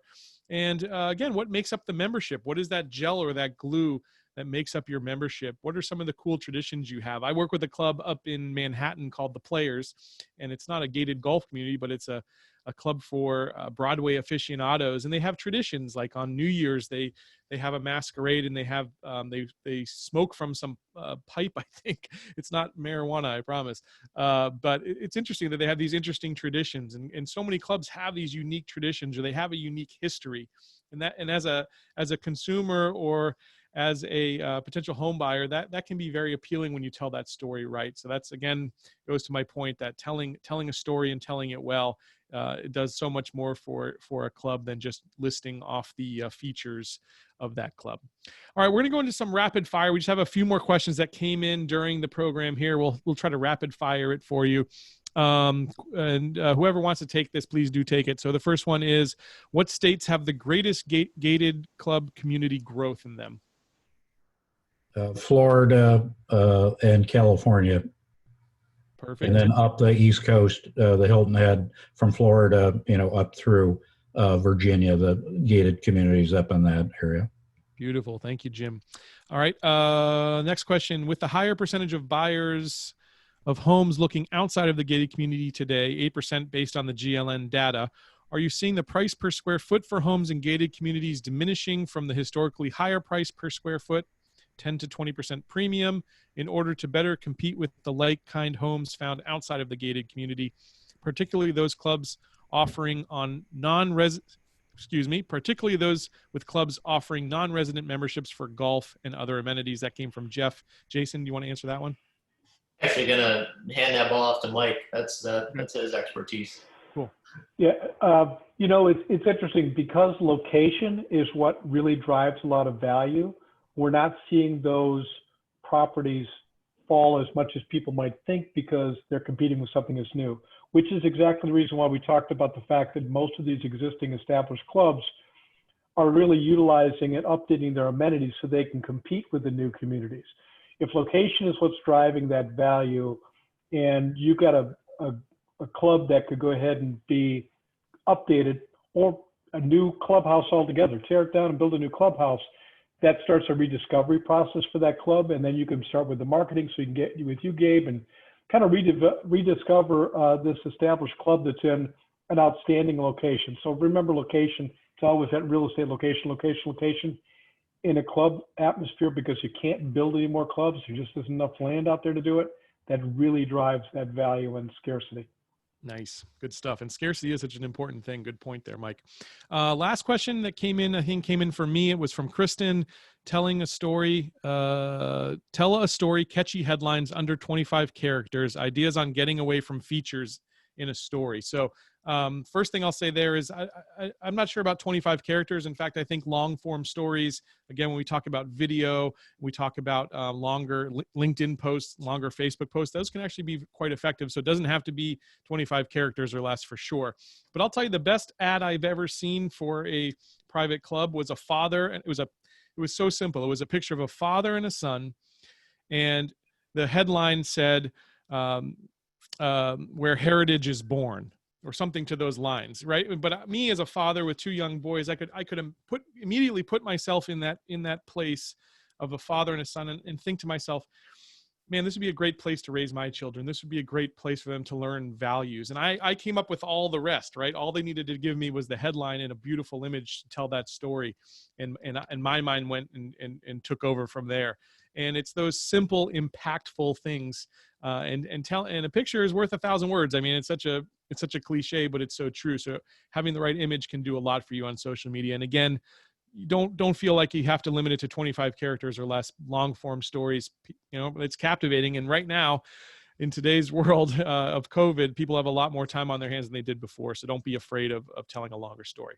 Yeah, hey, Gabe, on that, because I think it's a great learning point too, is that's a form of internal motivation as opposed to external. And you talked about the benefit of that. And we see that because we study the websites too. And you gave me a chill. I don't know if anybody else got a chill when you say that, because I have a son who golfs, and that's what I relate to that too. But that's internal motivation. That's a great example of how to use that in marketing. And that happens before the benefits or the external marketing in terms of driving buyers and why people actually join clubs. Yep. Good point there, Jim. Absolutely. I guess my second best ad that I've ever seen is Patek Philippe. It's a very high-end watch manufacturer, and I'm a watch geek. And it's not, you don't buy, the line is, you don't buy a Patek, you just hold on to it for the next generation. And again, tugs at my heartstrings. I think about my sons, I think about my family, and building a legacy. And it's those simple messages that can do it. So get creative, get away from the features, and focus on the benefits. Guys, I immensely enjoyed this one. We were 11 minutes past 4 o'clock, but I think it was completely worth it to hear the wisdom from all of us, all of you gentlemen on this panel. So thank you to Jim Butler and Mike Timmerman from Club Benchmarking. Definitely take a look at their website, clubbenchmarking.com. No one provides better data in the country club and private club world.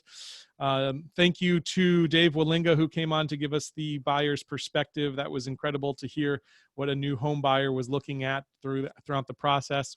Thank you to Jason Becker, especially of Golf Life Navigators, who put this whole panel together and really organized this entire day. So Jason, thank you so much. His website, golflifenavigators.com. Go check it out, especially if you are a consumer looking to purchase a new home, or if you're a club who's looking to build and start generating some more leads for your membership. It's a great tool that they've built over at Golf Life Navigators. Can't recommend it enough. Again, I'm Gabe Aloisi from Private Club Radio Show and the Private Club Agency. And we'll catch you hopefully on another one of these not too long, but we'll see you on the recording. So have a good day, everyone. Thank you all.